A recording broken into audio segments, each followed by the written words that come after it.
speakers. We're going to start out with Kathy Brown. Kathy is a leader at Voss Corporation. You do Salesforce work, correct? Yeah.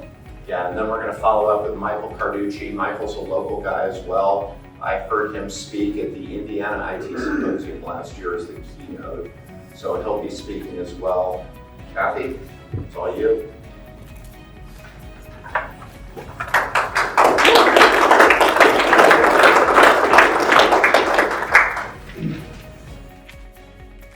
feel like everybody's so far away here at the front.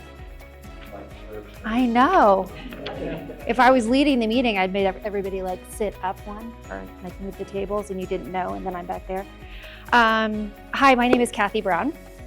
I am an IT leader, although I feel like I kind of fell into that role in my career. I've done a lot of things, but for the last 15 years, I've been in the Salesforce ecosystem. So today, what is my life like? Today, half my time is spent mentoring the team that report to me. They are of all skill level, architects, business analysts, consultants, developers that are on our team. And half my day is spent mentoring and supporting them, coaching them, and feeling like they're looking to me to always have the answer. And then the other part of my day is spent with customers. So we are implementation partners. So we work with customers. And a lot of times if I'm in the room because there's a problem. I'm in the room because there's an escalation. And so the other part of my day is spent with customers, a lot of times in executive levels, and they're looking to me to have an answer because they've paid me to have an answer. So that can be a lot of pressure to always feel like you're the one in the room that people are looking for answers. And that question that started it this morning of what's one of the things you've learned, that's the thing that I learned is I don't always have to have the answer. And it's really powerful if you can transition your mindset to be the person who doesn't always have to have the answer. And so when I was asked to speak and what's something you would share, what's one thing that you would talk to your team about, and funny enough, I just had this conversation yesterday with one of our architects. We talk about this, we mentor, we work on this every single week in our team of you don't always have to have the answer. How do you approach a situation by posing it as a question instead, or giving yourself the space to say, I don't have to have the answer. So I thought I would share kind of how we talk about it in our team and how I've worked on it in my own career, because I only came up with this through a failure and of my own light bulb moment of, why did I say that? Why didn't I just say, I don't know, and give myself the space to do the research and come back with the right answer and not the first answer. So I think there's three parts to it. The first is, I think it is sourced in fear.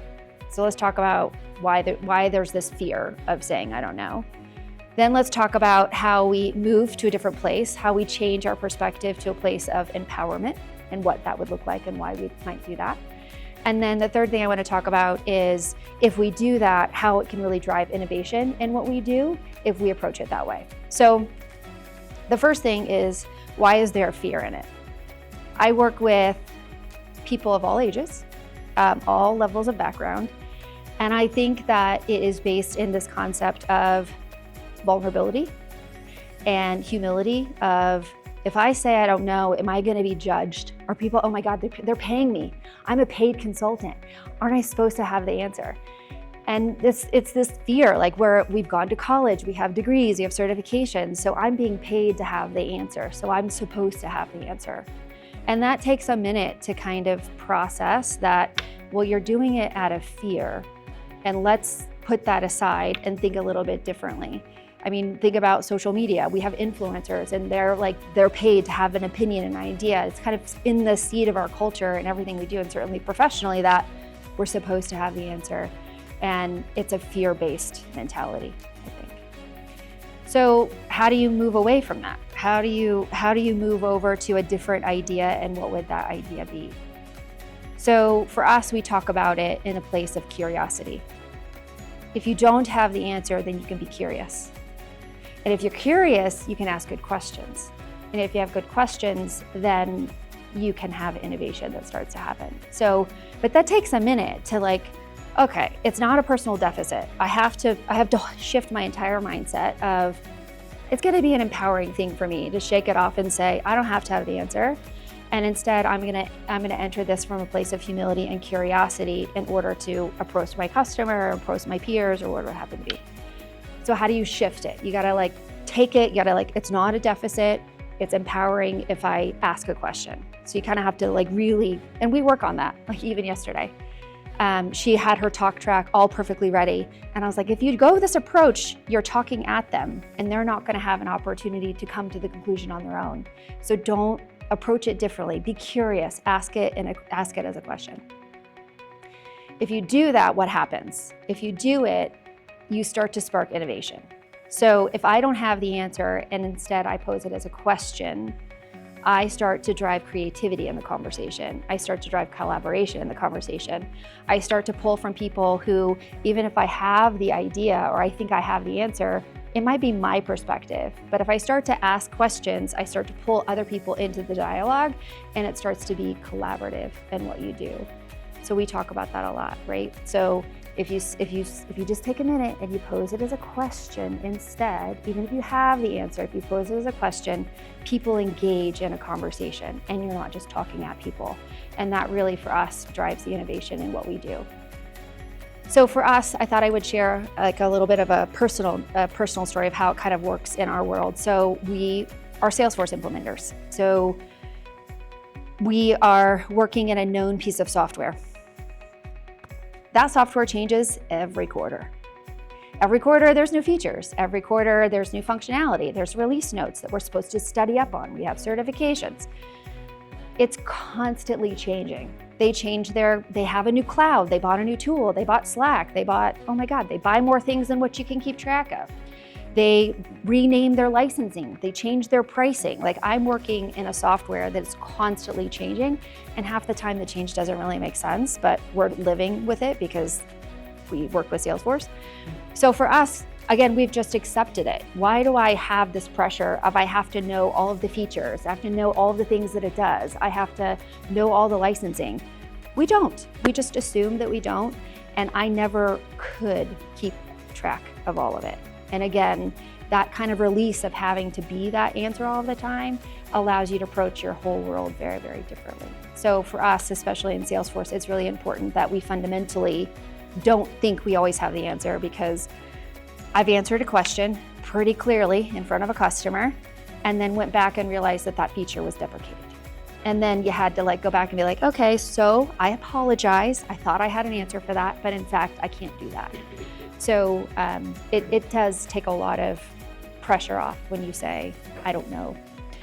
But that's really uncomfortable. So the last thing I want to kind of talk a little bit about, which again, we work on a lot in our team, is how you make that authentic to you. And that's really where this all becomes very practical.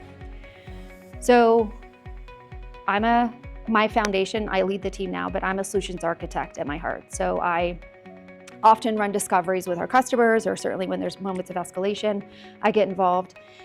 And I say to each member of my team, you have to have your authentic way of saying this that doesn't feel uncomfortable to you, so it doesn't come across as uncomfortable to who you're saying it to. I like to cook. I cook a lot.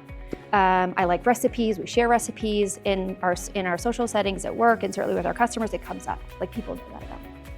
So if I get myself in a situation and somebody asks me a question, my go-to is, I'm gonna need to let that marinate. We need to let that one sit. Another one, people know that about me. Like people on my team, they know that that's kind of like she's given herself the space. The other one I say is, I need to let that one noodle. Got a noodle on that one. You have to find your own personal style and your own way of saying it so it's authentic to you. It doesn't feel uncomfortable, but you're giving yourself the space, or your team member is giving themselves the space to answer that question. Another one that I use a lot is when somebody says something to me that's unexpected, I'm like, oh, that's a fun little nugget. Let's put that one over there for a minute, right? So it's so simple, but it's such a big idea for people, certainly like the junior members of our team, to really think and understand that, yes, you are supposed to be the person in the answer, and it's okay that you may not have the answer in the moment. Give yourself the space, give yourself the time, focus on the right answer and not the first answer that comes to mind. So I guess I would challenge you all to kind of think of, if you feel like you don't have your own way of kind of giving yourself your space, do that for yourself and try to approach it from a place of strength and not a place of weakness. And if it's one small thing you can share with your team, I know we talk about it and we work on it every day in what we do. So that's what I have today. Short and simple. Happy to take any questions, but thanks so much.